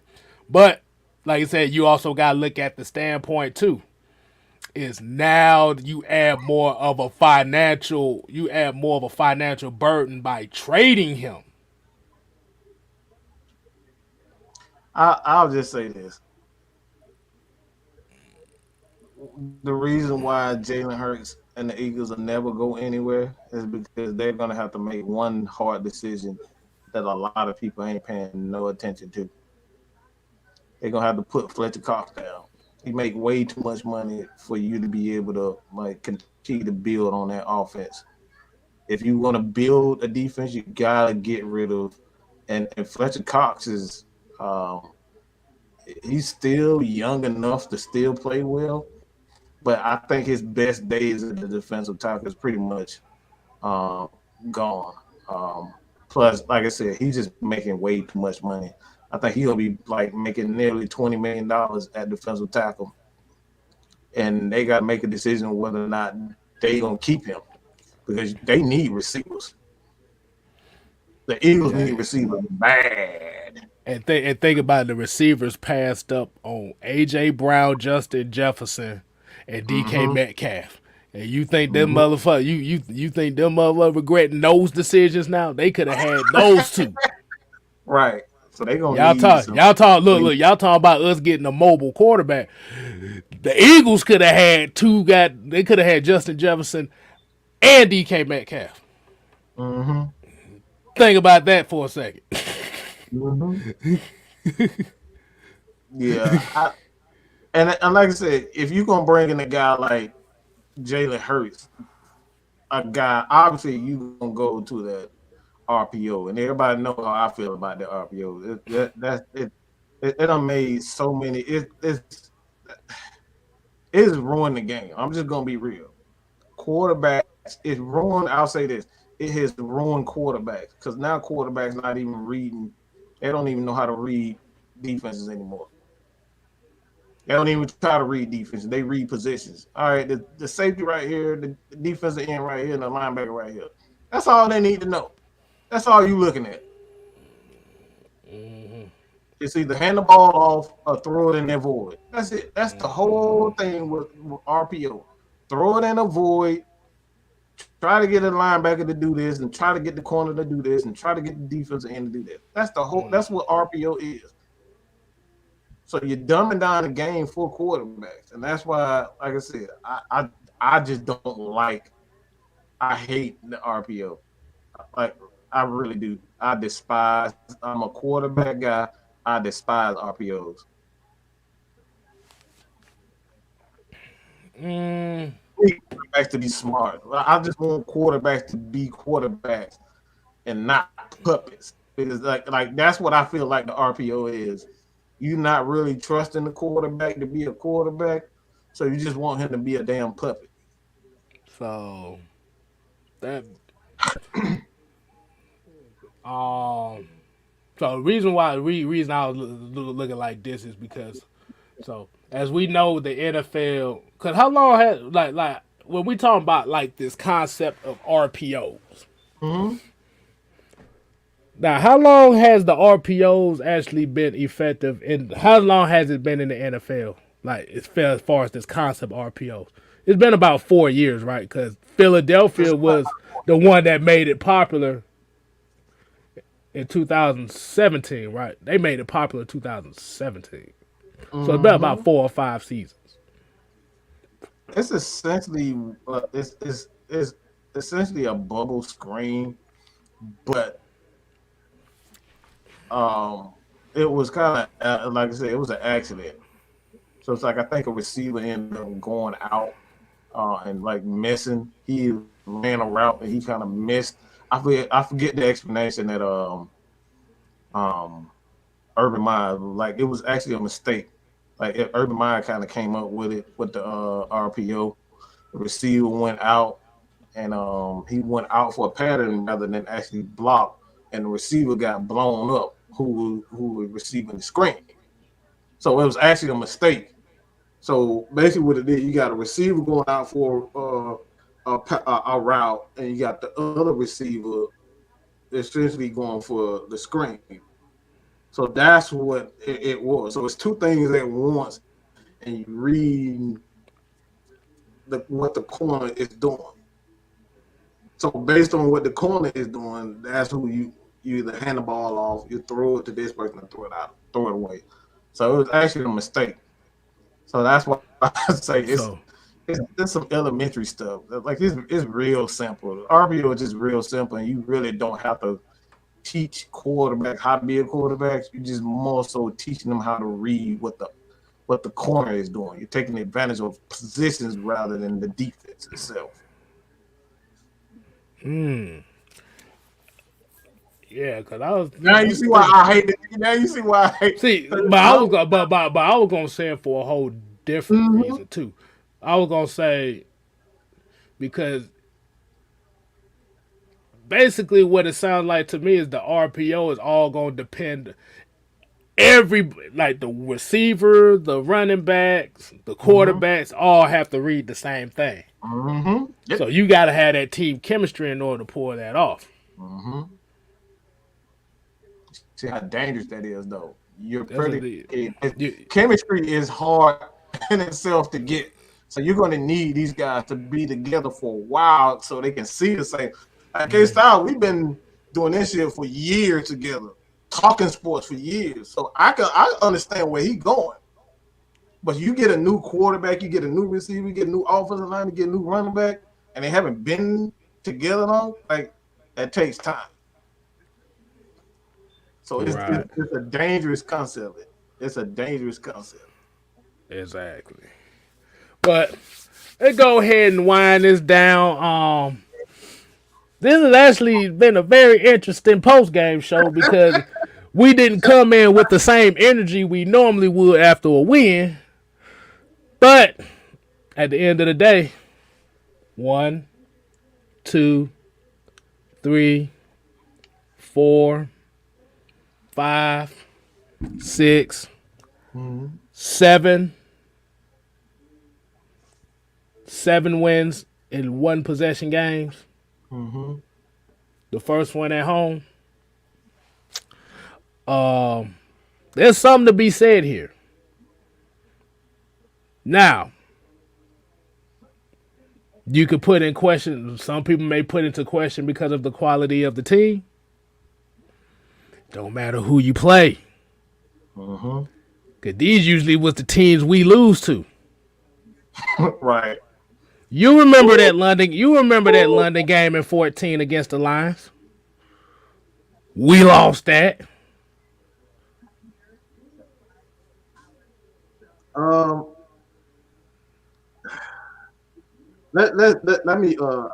My bad. I want to get this one last thing because I've been Go tagged ahead. in on Go Twitter. ahead. I want to explain this real quick. Um.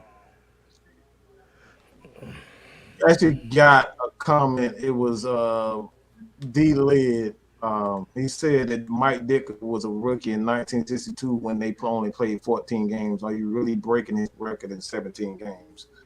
And the reason why I want to explain that is, yeah, you do have a point as far as his the games are concerned. Is his average high? I already know where you. Go ahead. Go ahead. You know what D Lid just did. Yeah. You know what he just did for the okay. Go ahead and read that one more time so I can explain to the people what he just did. Go ahead, read it one more time. It must be noted that Mike Ditka was a rookie in 1962 when they played 14 games. Are you really breaking his record in a 17-game season? D-Led just basically told all Falcon fans, why the fuck are y'all so happy about him getting his record? Right. Why y'all happy? It don't matter. Mhm.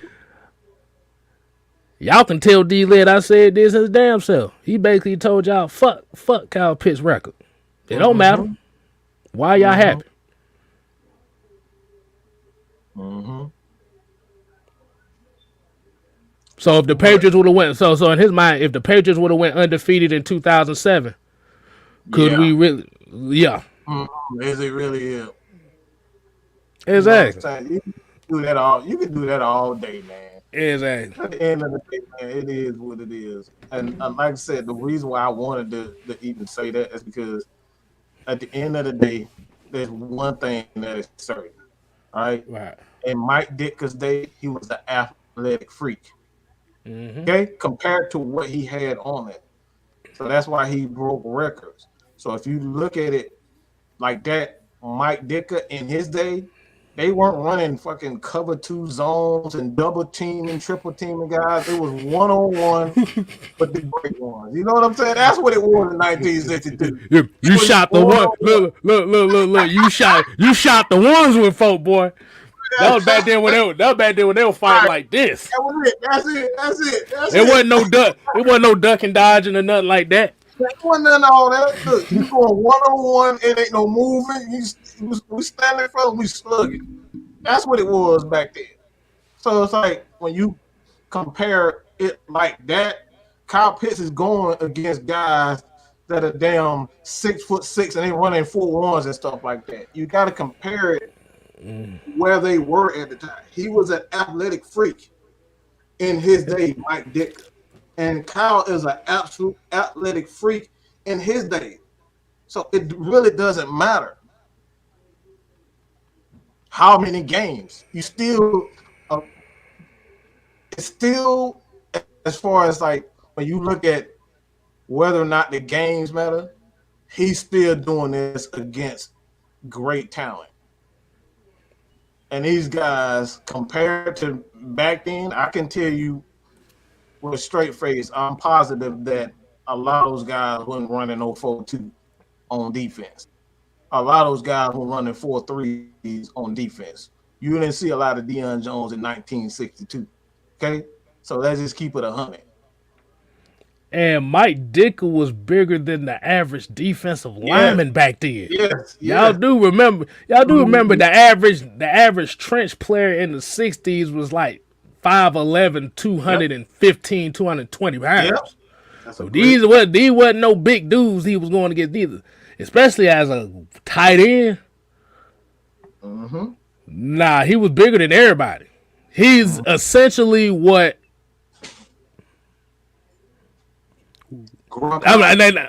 he's essentially. I'm gonna just throw it back. I'm gonna just throw it like back in those days, He's essentially what Wilt Chamberlain was to everybody else. Yeah. Mm-hmm. No disrespect to Wilt Chamberlain, but I'm just saying at that time in the 60s in football, they said your average offensive lineman was 235 pounds, bro. Yep. He was as big. He was literally the size of an offensive lineman back in the 60s.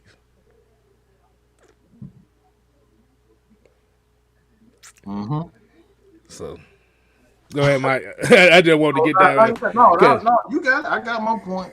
I got my point. That's what I was saying. It's like you got to you got to compare the eras and the players that he was playing against.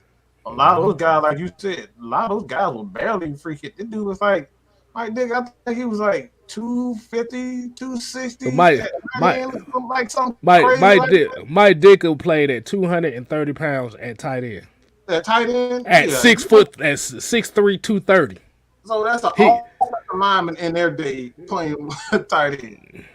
And think about it, and let me pull these numbers up with Mike Dicker. He had that 1,000-yard rookie season. His numbers went down every year after that. He went 1076. He went 904. He had 794, 897, 454, 378, 274, 111, 268, 98, 360, and 198. You don't want to talk about that though. Come on. Yeah. Yeah, and Tony Wright here got y'all seen them Jim Whoa, y'all seen them Jim Brown clips back in the day? Man, them was scared to tackle him. Y'all thought Derrick Henry was something these days? Yeah. Jim, like you said, Jim Brown was 6'2", 238. He was bigger than most of the guys on the field.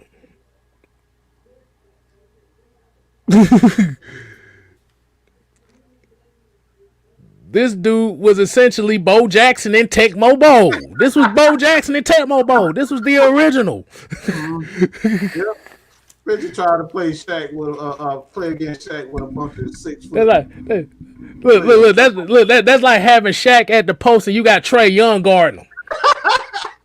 Come on. How is that going? I'm gonna ask y'all a question. So that's like having Shaquille O'Neal at 7'2", 360 pounds, and the average center being Trae Young, which is 6'1", 180 pounds. How the hell is that gonna work? Come on, man.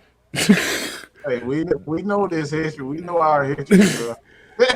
Like I said, the game got bigger. The players got bigger and faster as time went on. There's a reason why they say that. They literally say the guys got bigger and faster. Those guys weren't that big back then. Yeah. And this is why you also say that's what you say. You start looking at tendencies, like you say, with the dual threat mobile quarterback as well. When Michael, like even before Michael Vick, like when you threw in the Randall Cunninghams, you threw.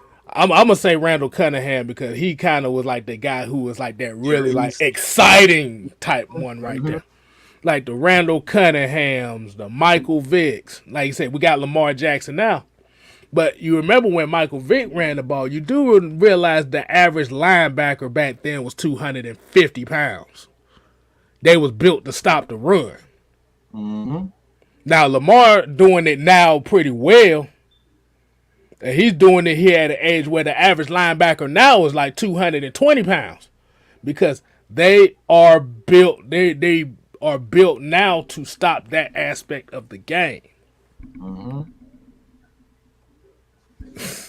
Oh God! Oh God! I got hit. Oh God! Would you have Tyler Davidson been a beast back then? Hell no. He'll get pushed over by an offensive lineman that's 5'9", 220 pounds back then. Back then they didn't have rules back then. Boy, you could poke somebody in the eye and slap them on the play. Deacon Jones had a whole club on his hand, knocking the hell out of people. Yeah. Them folk didn't care. Remember, sacks didn't become an official stat until the 70s.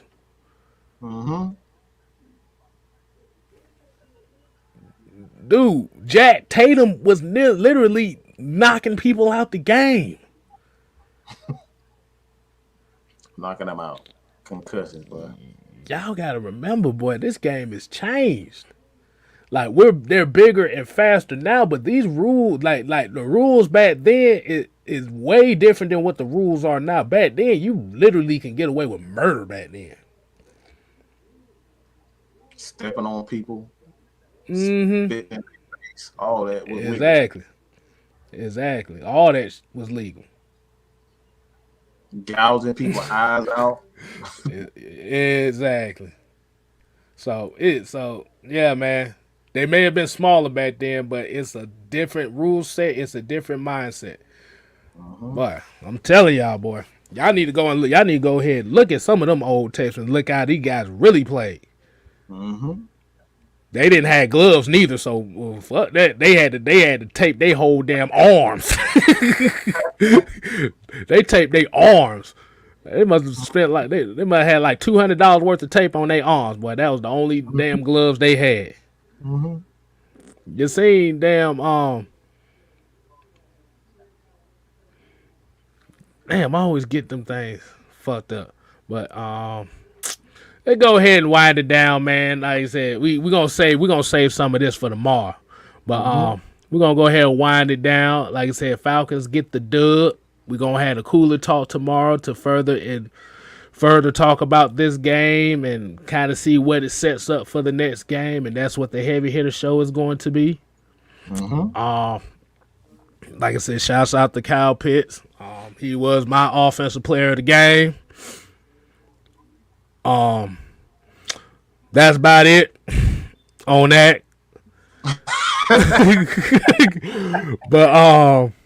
but yeah, like I said, this is what we call one of those total team wins. It don't matter. Like I said, everybody ain't gotta have the greatest game, but you gotta make the plays when they count the most. Fourier made the play. He made the interception when it counted the most, and that's all I can say. That's it. Gotta make the plays. Don't matter who make the plays. You win as a team, you lose as a team. Somebody made the play. Somebody stepped up. That's what it's all about. As somebody stepped up and made that Fourier pay in the Super Bowl, we ain't talking about what we gave up a 28-3 lead. Ain't nobody talking about that. But they stepped up this time. Oh and we might time frame this. And let me say this: how long have we been talking about Matt Ryan on this show today? About 10 minutes or so. 10 minutes, if that. About 10 minutes, but no more than 10 minutes. I want y'all to frame what I'm about to say here. I want y'all to frame this. Okay, we're gonna timestamp it at 1 hour 57 minutes. Watch the whole comment section gonna be about Matt Ryan. out of a 2 hour stream, it's gonna be about 10 minutes worth of. It's gonna be on 10 minutes out of a 2 hour stream. It never fails. But the funny thing about it is, we had a whole show talking about Matt Ryan, and nobody said nothing on it. I saw it, Mike. I saw the responses on that video we did Friday. Oh, I know. And the one we did before that about Matt Ryan. Oh yeah. Why was they so scared to even comment on it or come on? But when we not talking about Matt Ryan, then Matt Ryan becomes the subject.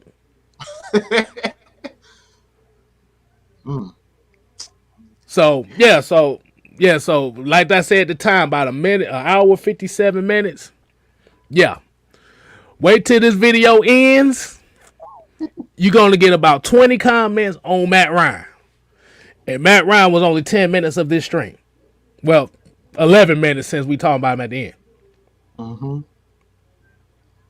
So go ahead, Mike. Go ahead, give him the final word of the day. The final word of the day is simple. You finally winning games the way games should be won. As team. When you make a mistake, you pick your brother up and you get him across the finish line.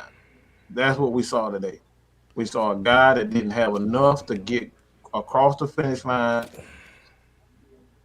and we picked him up, and it's like, I got you, bro. Don't worry about it. We're going to get across this shit together.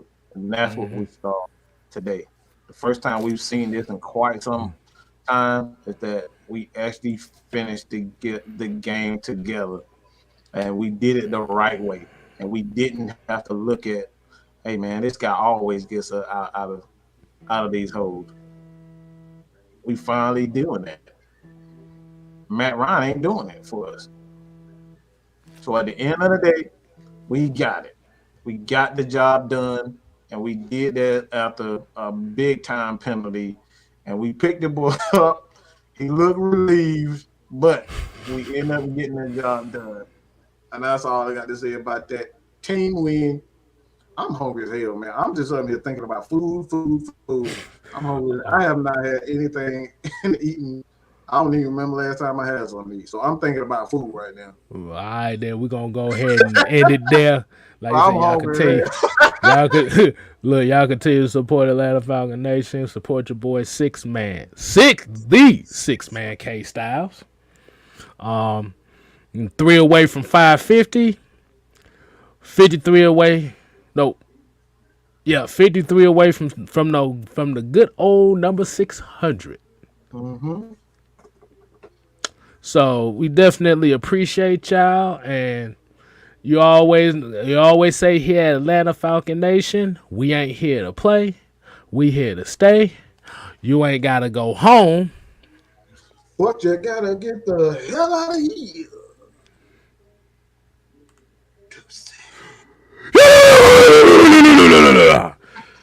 Oh, why?